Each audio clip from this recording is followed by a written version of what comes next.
Canada 150. My first point is Canada rarely declares wars/fights. They mainly just join them. Canada usually holds onto declaring wars on other countries. They usually seem to wait for an ally country, such as the US, to declare war, or they request help before joining, such as when Canada had previously participated in military action against Iraq in the Gulf War, but they refused to declare war against Iraq. But then the president at the time announced in Parliament on March 17, 2003, that Canada would not participate in the pending invasion in Iraq, but yet Canada still heavily participated in the action against Iraq, such as they sent tons of military troops over and fighter pilots, fighter jets, and tanks. This is only one example in the article Canada in Iraq, the Hidden War. This is important because it shows the world that Canada doesn't really want to fight with people, they just want peace within the world.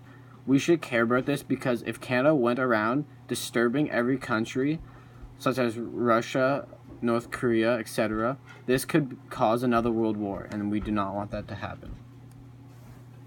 The next point is Canada has lots of brave men and women volunteering in the military.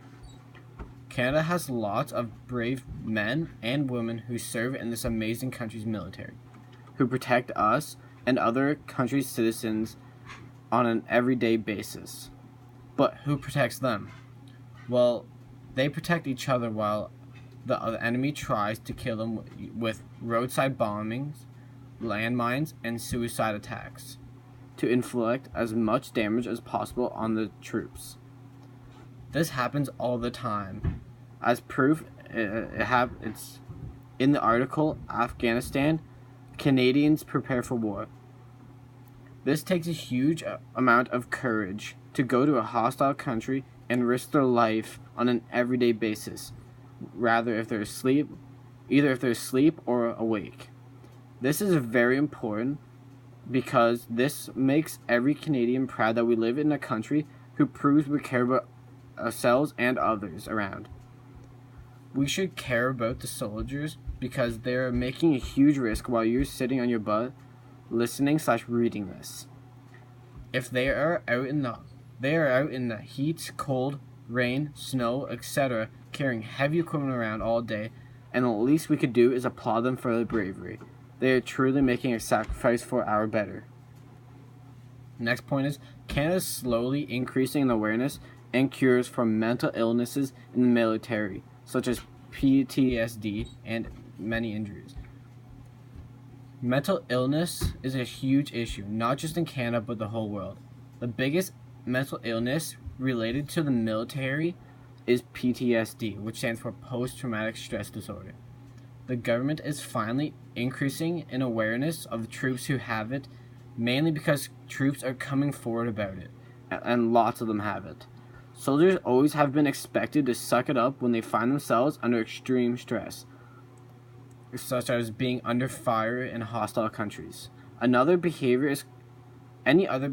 is considered to be a sign of weakness. That's why they don't really like to come forward.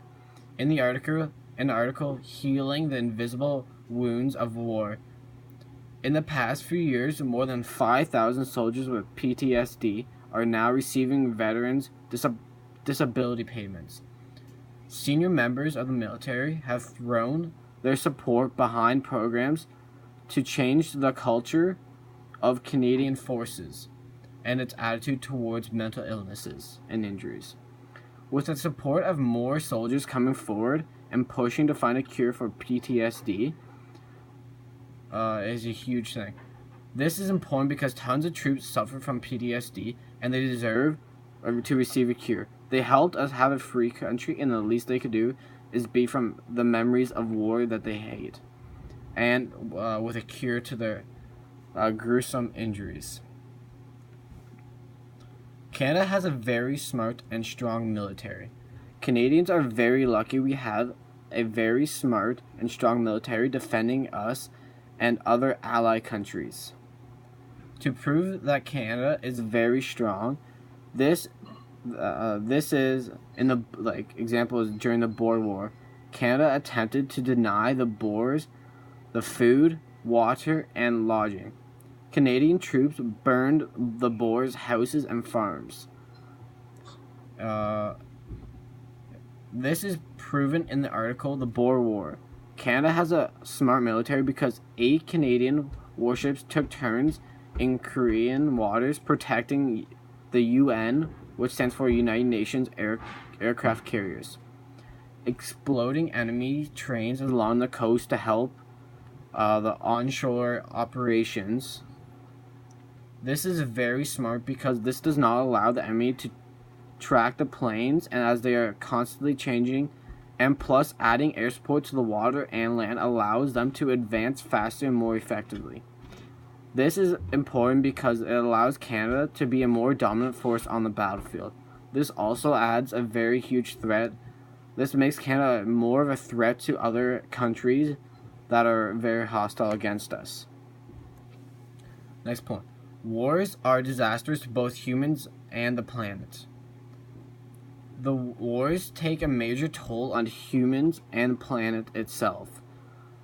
And the vegetation, everything, it gets destroyed and exploded, especially with the new upcoming atom bombs. For example, in World War II, took place on every continent except for Antarctica. World War II, quote, killed millions of lives, and an estimated 50 million people, both combatants and civilians, died in battle or by execution, disease, or starvation. The war also caused irreparable damage to the natural environments and to the world's vegetation. The detonation of 2 atomic bombs in Japan at war's end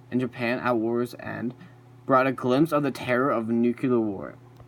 The world would have to live with weapons that had the potential to kill millions in moments, and it needed to kill a human race.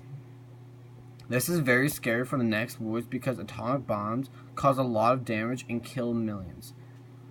We should care a lot about this because if another war breaks out, there will be the use of atomic bombs, and this will affect the planet for many, many years to come. And who's to say that we'll all live past the next war? With the radiation coming off of the bombs, it is still as deadly as being blasted by it. During the First World War, it was also the bloodiest conflict in Canadian history, taking the lives of nearly 61,000 Canadians and many more other civilians from other countries. And this is my works cited.